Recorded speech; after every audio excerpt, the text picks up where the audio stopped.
Bonjour à tous, j'espère que vous allez bien, je suis vraiment ravie de vous retrouver aujourd'hui pour une nouvelle vidéo sur la chaîne qui va être un update lecture et je pense que c'est le premier update lecture niveau audio. Je vous ai déjà parlé plusieurs fois de lecture audio sur la chaîne mais de façon très ponctuelle puisque c'est pas ce que j'écoute le plus. Il y a eu une période de ma vie où j'écoutais énormément puisque je faisais énormément de voitures.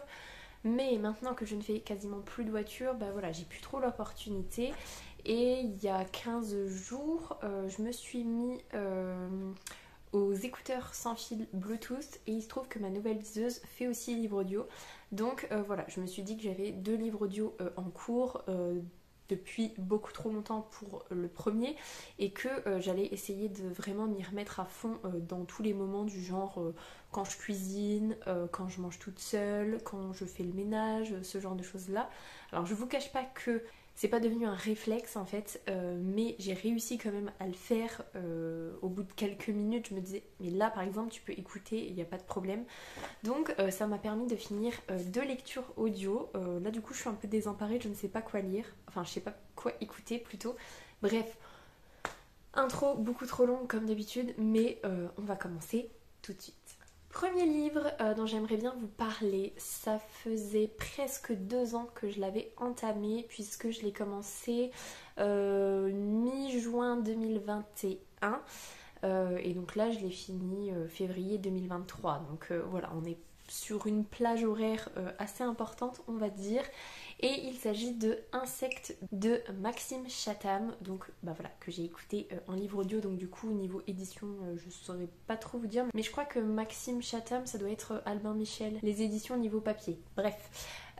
Du coup, pour vous faire un petit résumé, on va suivre l'inspecteur Atticus Gore qui est appelé un jour sur une scène de crime avec son coéquipier où en fait ils vont retrouver un squelette humain d'un journaliste et en fait ils vont se rendre compte que c'est pas trop normal que on soit sur un squelette puisque le journaliste n'a disparu que depuis quelques jours et d'après l'autopsie, enfin ouais, je sais pas trop si on peut appeler ça une autopsie, mais d'après les scientifiques, en gros, il est mort il y a seulement quelques heures en fait, mais la décomposition et les insectes ont fait tellement de dégâts que voilà, il ne reste qu'un squelette.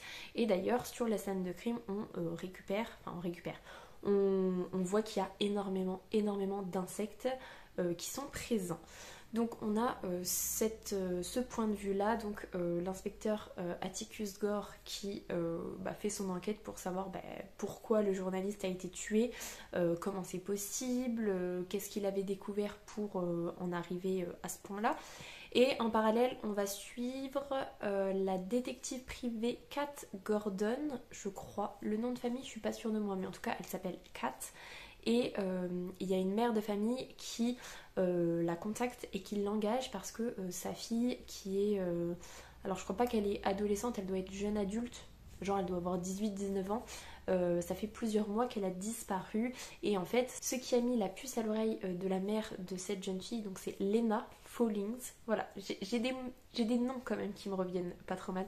Donc Lena elle a disparu et ce qui a mis la puce à l'oreille de sa mère, c'est qu'elle a reçu un SMS de sa fille qui lui demandait de ne pas s'inquiéter, que tout allait bien pour elle, sauf que dans ce SMS là elle faisait référence à sa sœur en disant à sa mère est-ce que tu peux me donner des nouvelles de ma sœur, machin chose et tout, en sachant que la sœur de Lena est décédée plusieurs années auparavant. Donc la mère en a déduit qu'il y avait quelque chose qui se passait et que c'était un peu un indice qu'elle lui donnait pour lui dire que ça n'allait pas, mais que globalement en fait elle peut pas le dire clair et net et donc voilà. La mère décide donc d'engager Kat qui va mener son enquête pour essayer de retrouver Lena et petit à petit au fur et à mesure que l'histoire va se dérouler, l'enquête de Atticus va rejoindre l'enquête de Kat et du coup ils vont former un binôme sur la fin globalement. Mais voilà à peu près le résumé de base.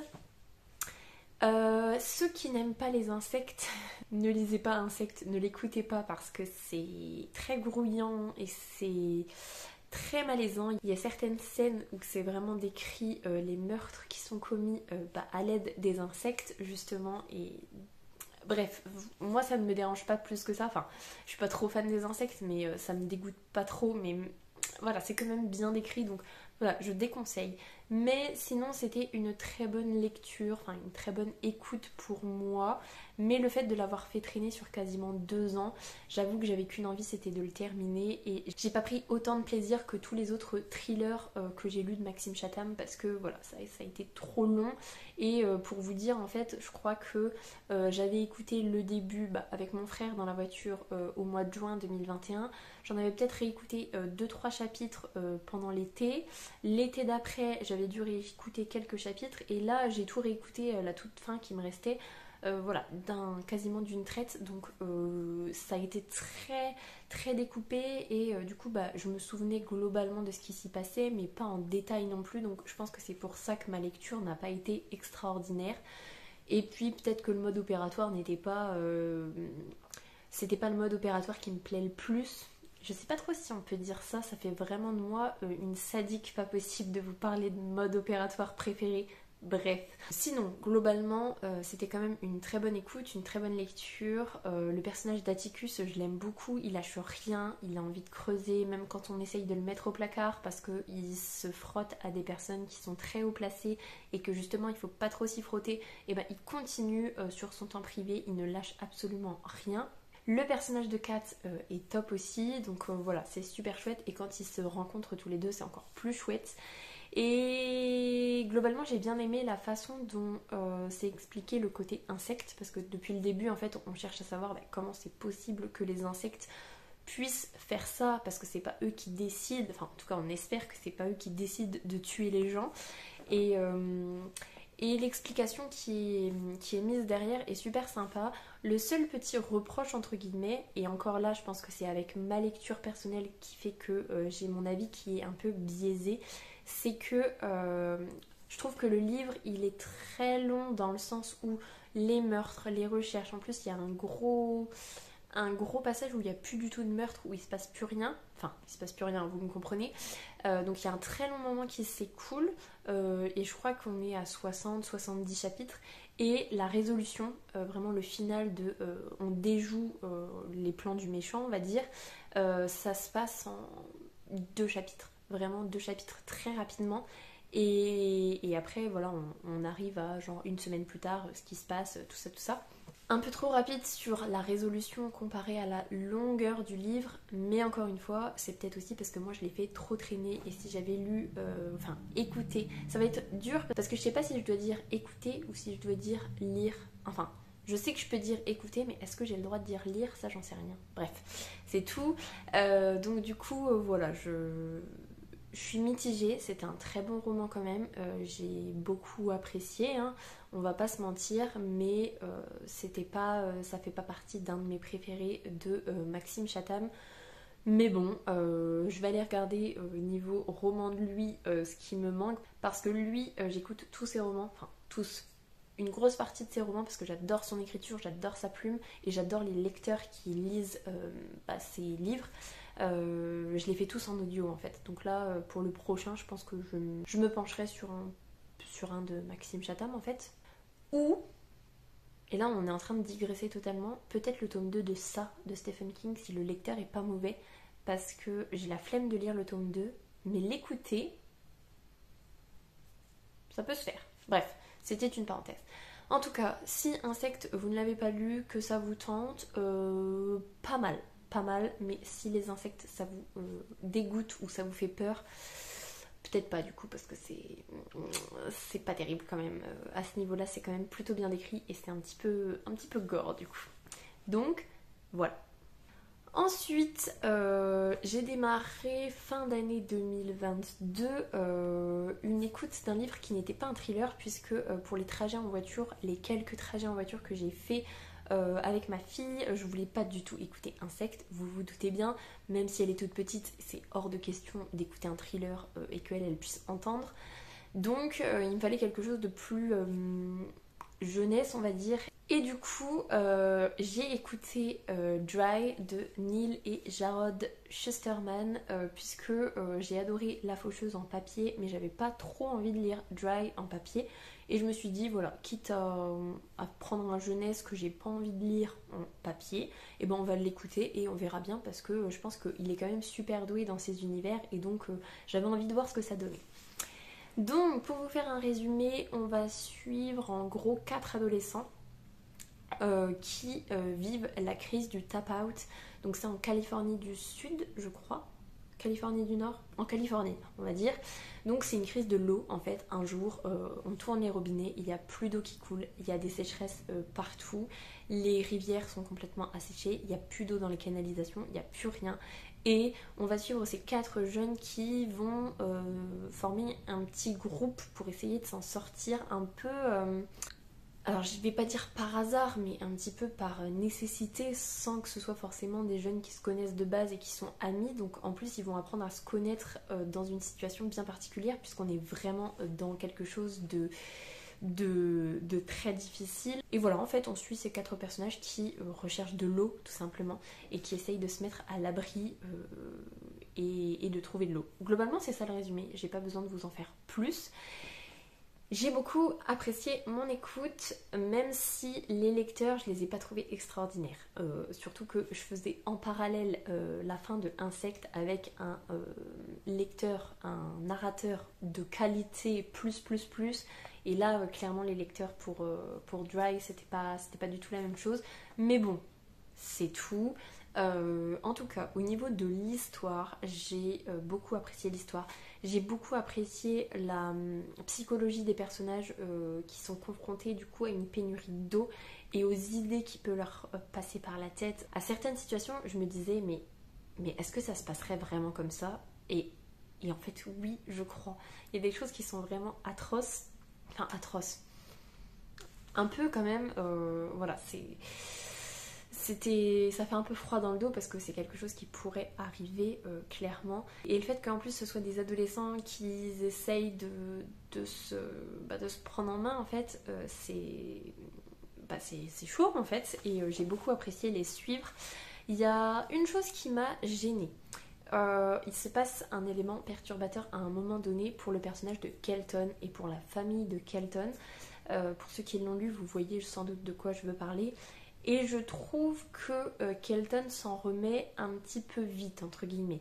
Alors, quand on est confronté à un manque d'eau et que c'est sa survie qui prime, je suppose que certaines choses peuvent être mises un petit peu de côté. Mais c'est vrai qu'il fait face à cette situation un petit peu trop rapidement. Je sais pas trop si c'est comme ça qu'on pourrait dire, mais moi je trouve qu'il va beaucoup trop vite pour accepter la situation. Mais peut-être que c'est en rapport avec la crise de l'eau justement et que voilà, il faut qu'il passe à autre chose parce qu'il faut qu'il se mette dans l'idée de trouver de l'eau et en parallèle de sauver ses petits copains. Donc voilà. Ça m'a un petit peu gênée sur le moment, mais je relativise en me disant que c'est un contexte bien particulier et du coup ça s'explique quand même relativement bien, je pense. Ensuite, donc je l'ai terminé hier soir, j'ai pleuré hier soir sur une scène, alors pas la scène finale, mais une des scènes de quand ces jeunes arrivent au point où ils sont censés arriver. Pour ceux qui l'ont lu, pareil, vous voyez de quoi je veux parler. Il y a une scène qui est horrible. Elle est horrible. Je pleurais, j'étais en train de faire la vaisselle, je crois. Il a fallu que je m'arrête et j'avais presque envie de faire pause et de ne pas écouter tellement c'était poignant, tellement c'était horrible. Et en même temps, ce que Alyssa veut faire, je la comprends, mais c'est horrible. C'est vraiment horrible ce qu'elle veut faire et en même temps c'est censé.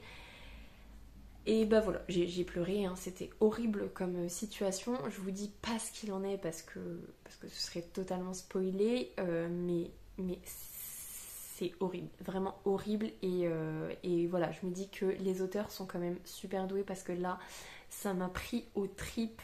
J'ai été obligée d'arrêter ce que j'étais en train de faire tellement je me sentais mal en fait. Et vraiment, je vous dis, j'étais à 2 doigts de faire pause parce que c'était trop dur à écouter.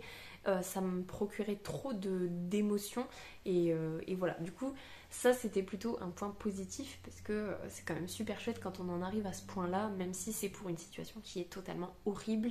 Et dans cette situation-là, on se met un petit peu à sa place et on se dit est-ce que je serais capable de faire la même chose? Est-ce que j'aurais l'idée de faire la même chose? Sans doute, mais est-ce que je serais capable de le faire ou pas? Ça, c'est une autre question.